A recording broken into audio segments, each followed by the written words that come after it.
आदाब नाजरीन, मैं सनम एजाज देख रहे हैं आप दिन भर सनम के साथ। और दिन भर में आज अहम दिन था 11 जुलाई की तारीख़। और 11 जुलाई की तारीख़ यानी हिस्ट्री में याद रखी जाएगी, लिखी गई है। लिखी गई तो लिखने के बाद पुरानी तारीख़ों को भी दोहराया गया। और ये तारीख़ तब की बात है जब अकार्ड्स हुए थे। जब अकार्ड्स के बाद जम्मू कश्मीर की तारीख़ में एक नई तारीख़ भी दर्ज हुई थी और उसमें फिर हालात बदले, सियासत बदली। सियासत के बाद 2019 आया और अगस्त के 5 तारीख़ को एक नई तारीख़ लिखी गई। और उस तारीख़ के बाद लगभग 4 साल के बाद ये आज की तारीख़। और आज की तारीख़ में आज मुअज़्ज़ज़ अदालत यानी सुप्रीम कोर्ट के सामने तारीख़ी फ़ैसले की घड़ी थी। और तारीख़ी फ़ैसले की घड़ी पर तारीख़ी होगा जो मुअज़्ज़ज़ अदालत ने आज फ़ैसला दिया या मामला सुनाया, उसके हवाले से कुछ बड़ी तारीख़ भी बन सकती है। कहते हैं कि क्या होगा, सवाल पूछे जा रहे हैं।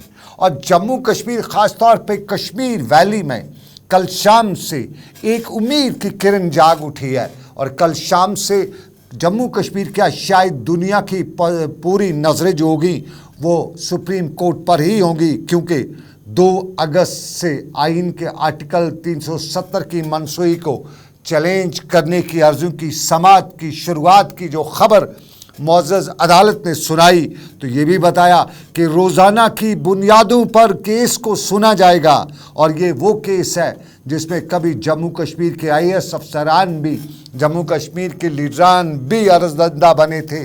कुछ लोगों ने आज उन अर्जियों को वापस लेने की बात भी की और उनमें 2 नाम शाह फैसल और शहला रशीद के भी हैं। और जस्टिस चीफ DY चंद्रचूड़ की ज़ेर क़यादत और justice Sanjay Kishan Kaul, justice Sanjiv Khanna, justice BR Gavai और जस्टिस सूर्यकांत पर मुश्तमिल आइनी बेंच ने यह भी कहा कि तमाम फरीकैन 27 जुलाई तक दस्तावेज़ात दाखिल करें। और सबसे बड़ी बात जो अब तक की तारीख़ में ये भी लिखी जाएगी कि जब आज सरकार ने अपना बयान हल्फी दिया और इस बयान हल्फी में दिया कि 5 अगस्त 2019 के बाद जम्मू कश्मीर के हालात बदले हैं। सरकार ने जो फ़ैसला लिया था उस फ़ैसले के बाद तामीर और तरक्की शुरू हुई है। उस फ़ैसले के बाद पत्थरबाजी बंद हुई है। और फिर मुअज़्ज़ज़ अदालत ने कहा कि उससे हमें क्या लेना देना, हमें काम है, हमारा काम है आइन में। और आइन के तहत अगर 5 अगस्त का फ़ैसला हुआ तो ठीक, नहीं हुआ तो फ़ैसला सुनाया जाएगा। और अगली तारीख़ 2 अगस्त की सुबह 10:30 बजे की रखी। और 2 अगस्त से रोज़ाना की बुनियादों पर अब इस केस को सुना जाएगा। वो 2 अगस्त सुबह 10:30 बजे जब केस सुना जाएगा तो उसके बाद सोमवार और जुम्मे के दिन तो केस पे बात नहीं होगी, लेकिन जितनी जल्दी होगा इस केस को मंतकी अंजाम तक पहुंचाने की कोशिश की जाएंगी। 4 साल के लगभग बाद मुअज़्ज़ज़ अदालत ने आज ये केस सुना है। और 4 साल तक कुछ जज बदले, कुछ चीफ जस्टिस भी बदले, कुछ को उम्मीद थी, कुछ से उम्मीद थी। और उस उम्मीद के बाद अब आखिरी या बड़ी उम्मीद जो है वो जस्टिस DY चंद्रचूड़ की ज़ेर क़यादत 5 नफरी बेंच पर मुश्तमिल है। और इसी बेंच ने क्या कुछ फ़ैसला कहना है, ये तो ऊपर जाएगा या नीचे जाएगा, फ़ैसला होगा।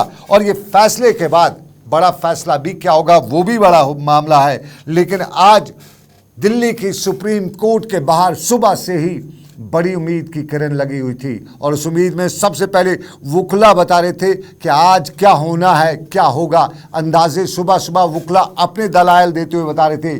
और सुबह सुबह जो वुकला ने बताया वो हम भी आपको बताएंगे। और जो कुछ मुअज़्ज़ज़ सुप्रीम कोर्ट ने किया, बताया, उसके बाद क्या कुछ रहा वो भी हमको बताएंगे। आपके टेलीविज़न स्क्रीन पर मुज़फ़्फ़र अहमद शाह शायद कश्मीर की वो वाहिद शख्सियत हैं जिन्होंने उम्मीद जगाए रखी और लगातार सुप्रीम कोर्ट में अर्जी दरख्वास्त वहाँ पे बाहर जा बैठे रहे और आज भी बैठे रहे। और मुज़फ़्फ़र अहमद शाह से भी आज हमने बात की है। लेकिन सबसे पहले आपको बताते हैं वकील जो डिफेंस लॉयर्स थे वो क्या बता रहे थे, क्योंकि जब मुअज़्ज़ज़ अदालत के सामने सरकार ने अपना एफिडेविट जमा कराया तो उसके बाद कह सकते हैं कि सरकार को फटकार भी पड़ी।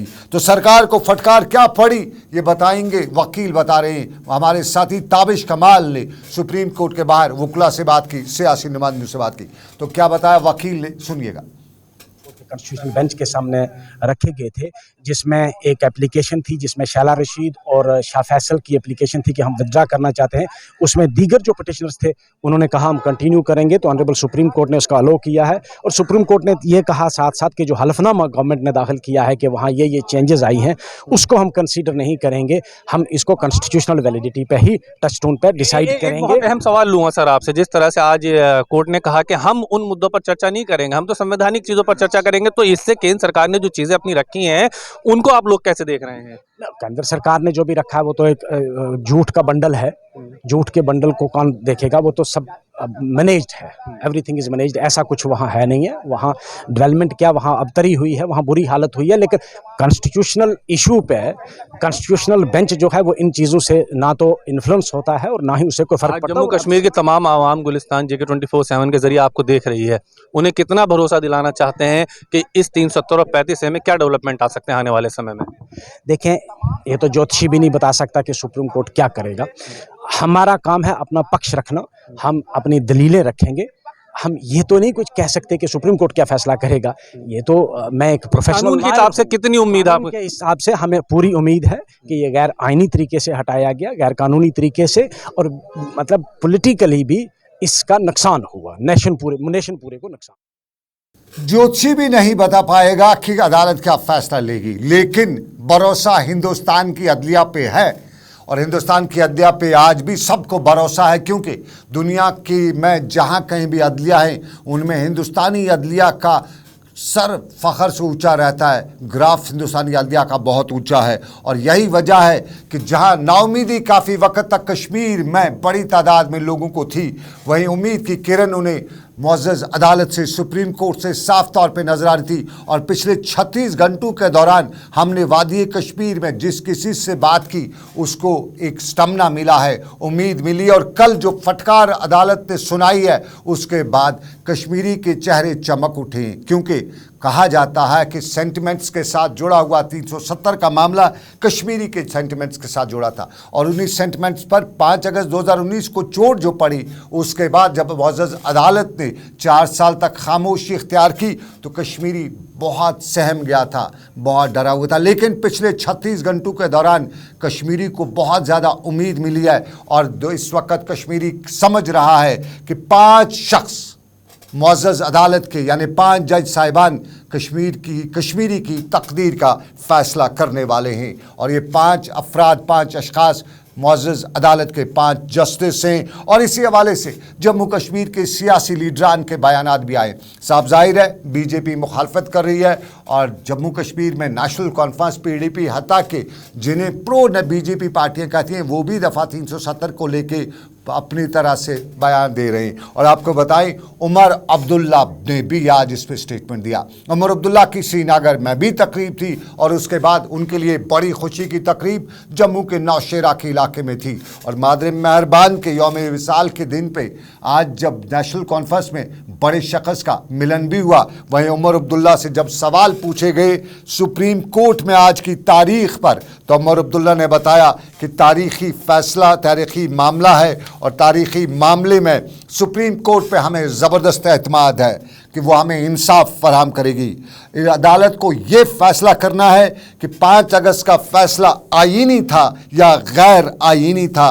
और इस सतह पर उन्होंने ये भी बताया कि कुछ भी हो, सुप्रीम कोर्ट का एफिडेविट कल का सुप्रीम कोर्ट में दाखिल किया गया एफिडेविट बता सकता है कि क्या है असल हकीकत। ये जम्मू में सुरेंद्र शर्मा की आज नेशनल कॉन्फ्रेंस में शमूलियत थी, वो सुरेंद्र शर्मा जो जिसकी कहते हैं कि PDP ने कदर नहीं की और एक हीरा गवा दिया, उसी हीरे ने आज नेशनल कॉन्फ्रेंस में ज्वाइन किया। और उसी के ज्वाइनिंग के मौके पर नेशनल कॉन्फ्रेंस के उमर अब्दुल्ला ने सुप्रीम कोर्ट में आज के मामले पर सवाल का जवाब देते हुए अपना जवाब दिया। की शुरुआत हुई है। मैं ऑनरेबल सुप्रीम कोर्ट या उस बेंच पे बैठे हुए जजेस के खिलाफ कोई ऐसी बात करना नहीं चाहता हूं जो गैर जिम्मेदार हो या जो फैक्ट्स पे बेस्ड ना हो। मुझे अभी तक उनके किसी भी बात से ये नहीं लगा है कि वो आईन और कानून को छोड़ के किसी और चीज़ पे बात करने के लिए तैयार है। ये एक अच्छा मौका था। गवर्नमेंट ऑफ इंडिया का एफिडेविट था उनके सामने, उनको कोई मजबूरी नहीं थी। वो चाहते तो इस एफिडेविट को कबूल करके इसको भी बहस का मुद्दा बना लेते, नहीं किया। और मुझे लगता है हम सबको इसका इस्तकबाल करना चाहिए और अब हमें खामोशी से इन हियरिंग्स का इंतज़ार करना चाहिए। जो होगा सुप्रीम कोर्ट के अंदर होगा। और जैसे मैं बार बार कहता आया हूँ, मुझे लगता है कि हमारा केस जो है सबका एक मजबूत केस है। हमारा केस एक मजबूत केस है, उमर अब्दुल्ला बता रहे थे। और साफ जाहिर है उमर अब्दुल्ला से लेके पीडीपी के लीडरान की, पीपल्स कॉन्फ्रेंस के लीडरान की और दूसरी जमात के लीडरान की बॉडी लैंग्वेज पिछले 24 घंटों में लगभग बदल चुकी है। नाउमीदी जो थी वो वापस उनके उम्मीद में शाम तब्दील हुई है और यही बात पीडीपी भी कर रही है। और पीडीपी के नौजवान लीडर मोहित बान ने आज जब मीडिया से बात की तो उन्होंने कहा कि 3 जजमेंट्स ऑनरेबल सुप्रीम कोर्ट की ऑलरेडी आ चुकी हैं और इन 3 जजमेंट्स में 370 को परमानेंट करार दिया गया है। अब कल जो एफिडेविट दाखिल किया गया वो परमानेंट को या एब्रोगेशन को कभी एक्सेप्ट कर ही नहीं सकता है। और मुअज़्ज़ज़ अदालत ना देखती है कि हालात कैसे हैं, ना देखती है कि बिजनेस कैसा है। मुअज़्ज़ज़ अदालत देखती है कि आईन क्या कहता है और आईन की रोशनी में फैसला सुनाता है। तो इसलिए होप है, उम्मीद है। और ये उम्मीद पीडीपी के लीडरान मोहित बान भी बता रहे हैं। एफिडेविट आया था, उस चीज़ का नोटिस आज ऑनरेबल सुप्रीम कोर्ट ने लिया है और चीफ जस्टिस चंद्रचूड़ साहब ने उसके ऊपर जो है उसमें एक स्ट्रॉन्ग कमेंट भी पास किया और कहा है कि जो एफिडेविट कल सेंटर ने दिया है वो जो है वो इसका आधार नहीं बनेगा। उसके बेसिस के ऊपर जो है कॉन्स्टिट्यूशनल लीगैलिटी है 370 की और 35A की, वो उसके ऊपर डिसाइड नहीं की जाएंगी। लॉ एंड ऑर्डर सिचुएशन एक अलग चीज़ है और कॉन्स्टिट्यूशनल लीगैलिटी जो है वो एक अलग चीज़ है। तो और एक ये स्पीड ट्रायल के ऊपर इसको लगाया है। मेरे ख्याल से 2 अगस्त से हर दिन इस केस को सुना जाएगा, मंडे और फ्राइडे को छोड़कर, जो एक वेलकम स्टेप है। हम समझते हैं हमारी उम्मीदें हैं सुप्रीम कोर्ट से कि वो लोगों की जो हमें सुप्रीम कोर्ट से उम्मीद है और लोगों के जो मामला थे, लोगों की खैन ख्वाहिशात या कायीन के मुताबिक ही फैसला सुनाया जाएगा। और साफ जाहिर है ये हिंदुस्तान की अदालत है, किसी पाकिस्तान की नहीं है, यकीन रखिएगा। और इस यकीन ने बहुत ज़्यादा उम्मीद दिला दी है। और आपको नाज़रीन बताएं, बीजेपी 370 को हटाने में पहला किरदार अदा कर चुकी है और ये सब कुछ बीजेपी की सरकार ने किया। और आज भी बीजेपी इस पर अपना रद्दमल जाहिर करी थी। कल का एफिडेविट और उस एफिडेविट में सरकार को फटकार, ये मीडिया ने आज बीजेपी से हर जगह सवाल पूछा कि बात कुछ हो रही थी, बयान कुछ दिया। और बहुत से लोग ये भी पूछ रहे थे कि आखिर बीजेपी को क्या पड़ी आईनी मसले में बाकी मामला घसीटने का। कहूँ सरकार को फटकार पड़ी। और ये सवाल आज जब बीजेपी के लीडर अशोक कोल से पूछा गया तो उनका जवाब था कि एफिडेविट में तो ऐसा कुछ नहीं है, कोई गलत बात नहीं बताई गई है। बाकी में कश्मीर के हालात बदल चुके हैं, बाकी में यहाँ डेवलपमेंट हो चुकी है। सुनिएगा अशोक कोल क्या बता रहे हैं एफिडेविट पर। दायर किया है उसमें कोई ऐसी बात नहीं, उस एफिडेविट में जो सच्चाई है वही उन्होंने दायर किया, कोई गलत चीज़ थोड़ी दायर की है कि भाई यहाँ के हालात, यहाँ के सिचुएशन 370 हटने के बाद पत्थरबाजी बंद हो गई है। यहाँ जो anti terrorist pro terrorist organisations थे उनके जो कैलेंडर आते थे वो कैलेंडर आने बंद हो गए। ये एक अच्छी बात है। ये बात तो हमारी ये अशोक कोल थे, लेकिन बीजेपी के नेशनल दूसरे बड़े लीडर, नेशनल लेवल के लीडर अशोक सूद से भी आज पूछा गया और उनसे पूछा गया कि क्या है 370 पे बीजेपी का अब का स्टैंड। क्योंकि मुअज़्ज़ज़ अदालत ने कल फर्स्ट स्टेप में सरकार को फटकार लगाई है और इस फटकार के बाद कहीं उम्मीद नजर आ रही है और उस उम्मीद में लगता है कि कहीं बीजेपी केस हार चुकी है। तो जवाब अशोक सूद जो बीजेपी के बड़े लीडर ने बताया कि इस फैसले के खिलाफ यानी 370 को हटाए जाने के फैसले के खिलाफ जो लोग खड़े हैं असल में वो जम्मू कश्मीर के अवाम के दुश्मन हैं, क्योंकि उनके जो रिवायती अल्फाज हैं मुफ्ती, अब्दुल्ला, गांधी, नेहरू, और ये भी बताया कि गांधी ये सब इस्तेमाल करते हुए उन्होंने बताया कि कानून निपटने से उसके हाथ से ताकत चली गई है। जरा सुनिएगा क्या कहता है अशोक सूद। जो दल आज सुप्रीम कोर्ट में धारा 370 के खिलाफ खड़े हैं वे लोग असल में जम्मू कश्मीर की जनता के खिलाफ खड़े हैं। दरअसल धारा 370 की आड़ में जिस प्रकार से इन तीन परिवार मुफ्तीज, अब्दुल्लाज और गांधीज की दादागिरी चलती थी, लूट का बाजार गर्म रहता था, वो लूट का बाजार हटने से ये लोग बहुत त्रस्त है। इसलिए जम्मू कश्मीर का युवा दादागिरी खत्म हुई है। 370 के हटने से मुफ्तीज की, अब्दुल्लाज की और गांधीज की, ये बता रहे थे अशोक सूद। लेकिन आपको बताएं, सुबह सुबह ही सोशल मीडिया से लेके एक स्टेटमेंट सज्जाद गनी लोन का भी जारी हुआ और सज्जाद गनी लोन ने 370 को हटाया गया तो उस पर अपना रद्दमल जाहिर करते हुए आज की अदालत के फैसले को बताया कि अदालत उज़्मा के सामने एक बड़ा चैलेंज भी है। सज्जाद गनी लोन ने बताया कि ये आईनी फैसला तब हुआ था या गैर आईनी, मुअज़्ज़ज़ अदालत को ये साफ करना है, इसमें नफ़े और नुकसान की कोई गुंजाइश ही नहीं है। ये सज्जाद गनी लोन ने बताया। यहाँ टूरिज्म बढ़ा तो क्या हुआ, यहाँ डेवलपमेंट हुई क्यों हुआ, मुअज़्ज़ज़ अदालत को इससे कोई मामला ही नहीं है। मुअज़्ज़ज़ अदालत को देखना है कि 5 अगस्त 2019 को जो फैसला हुआ वो सही फैसला था या गलत था, उसका था, और ये अदालत को बताना पड़ेगा। लेकिन सज्जाद गनी लोन की पार्टी से ताल्लुक़ रखने वाले सीनियर लीडर खुर्शीद आलम ने मीडिया से भी बात की और मीडिया से बात की कि समझने की बात है, समझने की ज़रूरत है कि गैर कानूनी तौर पर ये जो हटाया गया, उस गैर कानूनी तौर के हटाए जाने वाले अमल पर मुअज़्ज़ज़ अदालत क्या उनको करती है कि मरकज़ का जो कल का स्टेटमेंट है बहुत कमज़ोर है, बहुत उससे ही साफ़ हो गया है कि मरकज़ केस हार चुका है। सुनिएगा खुर्शीद आलम को।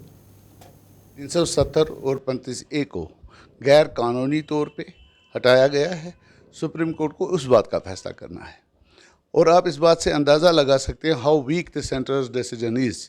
जो उन्होंने कल एफिडेविट पेश किया सुप्रीम कोर्ट में, वो पोस्ट 370 एब्रोगेशन डिफेंस दे रहे हैं कि यहाँ जी लॉ एंड ऑर्डर ठीक हो गया, यहाँ जी सड़कें बन रही हैं। So the question is not कि 370 उठाने के बाद के जो हालात व वाक़यात हैं वो मसला नहीं है। मसला ये है कि क्या 370 को हटाया गया आइनी तौर पे या गैर आइनी तौर पे। So our prayer with the Supreme Court is, honourable Supreme Court is, कि साहब जो तरीक़ेकार इख्तियार किया गया वो गैर कानूनी है, गैर आइनी है। 370 बस। सवाल ये है कि 5 अगस्त 2019 को जम्मू कश्मीर का जो फैसला लिया गया, क्या वो आईनी था या गैर आईनी, मुअज़्ज़ज़ अदालत को इतना ही देखना है, बाकी मामलात एडमिनिस्ट्रेशन के होते हैं। ये सज्जाद गनी लोन की पार्टी से ताल्लुक़ रखने वाले सीनियर लीडर खुर्शीद अहमद। लेकिन आपको बताएं, इस सारे मामले को सुप्रीम कोर्ट तक ले जाने वाले मोहम्मद मुज़फ़्फ़र शाह साहब पहले दिन से ही 5 अगस्त के फ़ौरन बाद सुप्रीम कोर्ट चले गए थे और आईन पर, सुप्रीम कोर्ट पर अपना एतमाद जताते हुए लगातार बताते रहे कि उन्हें उम्मीद है कि सुप्रीम कोर्ट उनका फ़ैसला कश्मीरियों के हक़ में सुनाएगी। और ख़ास तौर पे उनका ये भी कहना था कि आईन पे, सुप्रीम कोर्ट पे उन्हें पूरा भरोसा है। और कुछ वक्त के लिए पहले तो पिज़राई भी हुई मुज़फ़्फ़र शाह की और बाद में लोग उन पर ताने भी कसने लगे कि क्या करेगा, कुछ नहीं कर सकता है। बहुत से लोग मुज़फ़्फ़र शाह पे ताने भी कसने लगे। लेकिन पिछले 24 घंटों के दौरान कश्मीर में अगर किसी का नाम लिया जाता है तो मुज़फ़्फ़र अहमद शाह का लिया जाता है। और आम कश्मीरी कहते हैं कि वाई बिचोर कुनी जुनूस कोतनवातों इनकम, और वाई बिचोर मुज़फ़्फ़र अहमद शाह आज कश्मीरियों के लिए एक हीरो बना हुआ है और हर तरफ से वाहवाही है। आज हमारे साथी ताबिश कमाल ने उनसे दिल्ली में पूछा कि आप कितनी उम्मीद है, इम्तिहान है तो इस इम्तिहान में आप पास हो रहे हैं, कौन पास हो रहा है? तो मुज़फ़्फ़र शाह साहब का जवाब था कि इम्तिहान तो उनका है जो हाईएस्ट सीट ऑफ पावर में लाभ पे बैठे हुए हैं। ये हमसे ज़्यादा माननीय सुप्रीम कोर्ट का आज इम्तिहान है, हमारा नहीं है। मतलब जिस तरह से 370 और 35A को रिमूव किया गया था, सरकार ये तर्क दे रही है कि वहां पर उसके बाद से शांति बहाली हुई है। उनको खतरा है आज, जिस तरीके से कल उनने एफिडेविट दायर किया है, आप खुद समझ सकते हैं कि वो ऑलरेडी पसीना पसीना हो रहे हैं। उनको हिम्मत करनी पड़ेगी अंदर आके और खड़े होने के हमारे वकीलों की दलाइल के सामने। आप आज बात G20 की नहीं है, आज बात नौकरियों की नहीं है, आज बात कॉन्स्टिट्यूशन के अपहोल्डिंग की है। जो आपने तार किया 5 अगस्त 2019 को, उसका केस है आज। क्या आप लोगों को लगता है कि आप इतने मजबूत हैं कानून की किताब में, वो तमाम मजबूती आपके साथ है? कानून की किताब में our case is watertight. ये एक गारंटी है जो फोरफादर्स ऑफ मॉडर्न इंडिया ने अपनी कॉन्स्टिट्यूएंट असेंबली के जरिए, पार्लियामेंट के जरिए, constituent assembly of Jammu and Kashmir को दी है ये कोई मामूली बात है क्या? खाला जी का खेला है? हम पूरी तरह से पुरुउम्मीद हैं। ये कोई मामूली बात है? मौजूद अदालत पहली पेशी पे उड़ा के रख देगी, मुजफ्फर अहमद शाह बता रहे थे। लेकिन मुजफ्फर अहमद शाह के साथ महबूबा मुफ्ती के ट्वीट भी आए, महबूबा मुफ्ती के पार्टी लीडरान में जारी भी बयान भी किए। लेकिन महबूबा मुफ्ती ने आज जो ट्वीट किया उसमें उन्हें RSS की बात भी की। महबूबा मुफ्ती के ट्वीट में उन्होंने बताया कि बीजेपी 370 के बाद यहाँ पे RSS का एजेंडा नाफिज करना चाहती है और तमाम जमहूरी इदारों को बंद करके अपने एजेंडे को मुसल्लत करना चाहती है, महबूबा मुफ्ती ने बताया। उनने इलाक़ की बात भी की और ये भी बताया कि जब जम्मू कश्मीर के लोगों ने हिंदुस्तान के साथ इलाक़ किया तो उन्होंने 2 कौमी नज़रिए, 2 नेशन थ्योरी को रिजेक्ट किया। तब उन्हें गांधी, नेहरू, आज़ाद, सरदार पटेल पर नज़र थी और वो समझते थे, कश्मीरी समझता था कि ये लोग वहदत पर यानी भाईचारे पर यकीन रखते हैं। लेकिन कश्मीरियों ने गोडसे के हिंदुस्तान से इलाक़ नहीं किया, उन्होंने नेहरू के हिंदुस्तान से इलाक़ किया है और मौजूद अदालत उस सब की मान रखेगी, ये महबूबा मुफ्ती ने ट्वीट किया। लेकिन इस ट्वीट के साथ आपको नाज़रीन बताएं, नेशनल कॉन्फ्रेंस के हलकों में आज मादर मेहरबान का दिन भी था। लेकिन मादर मेहरबान के दिन के मौके पे आज नेशनल कॉन्फ्रेंस पे एक और मेहरबानी भी हुई। नौशहरा से ताल्लुक़ रखने वाले सुरिंदर चौधरी, ये कभी PDP में थे और PDP में कहते हैं कि सही कदर न मिलने के बाद इनने PDP को से इस्तीफ़ा दिया।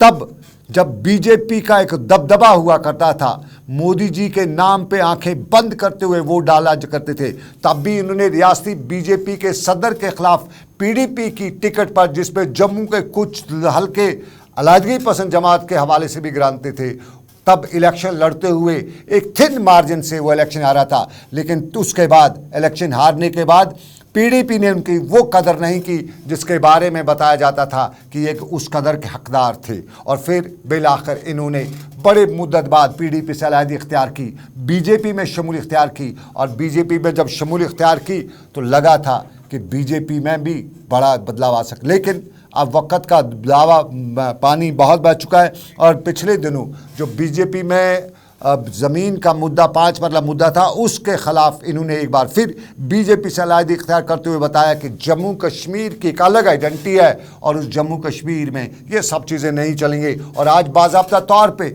नौशहरा में एक बड़े अवामी इज्तिमा के और उमर अब्दुल्ला की मौजूदगी में नेशनल कॉन्फ्रेंस में शमूलियत इख्तियार करते हुए बताया कि जम्मू कश्मीर के अवाम के लिए वो आगे भी लड़ते रहेंगे। ज़रा सुनिएगा सुरिंदर चौधरी ने क्या बताया। आज हम जब ये लोग भारतीय जनता पार्टी के लोग बात करते हैं, आपके सामने ये कह रहे हैं कि जिन लोगों के पास सरकारी रकबे हैं या महाजरीन के खाते हैं या कस्टोडियन लैंड है, जो भी है, खाली करेंगे और बाहर के लोगों को यहां बसाएंगे और 5-5 मरले जगह देंगे बाहर के लोगों को। लेकिन शेख मोहम्मद अब्दुल्ला साहब वो थे जिन्होंने, जिन किसानों के पास जमीनें नहीं थी, जिन लोगों के पास जमीनें थी नहीं थी, लैंड टू टिलर, उस जमाने में उन्होंने लोगों को जमीनें दी। जो शेख साहब ने जमीनें दी, वो आज जमीनें ये लोगों से छीन रहे हैं। ये क्या है? ये नाम सुरिंदर चौधरी खित्ते पीर पंचाल की एक जानी मानी सियासी शख्सियत और बहुत से हल्के, ये भी जम्मू में जब हमने बात की तो बता रहे थे कि PDP की बदकिस्मती है। और PDP की बदकिस्मती सुरिंदर चौधरी ने आज बाज़ाब्ता तौर पे नेशनल कॉन्फ्रेंस में शमूलियत इख्तियार की।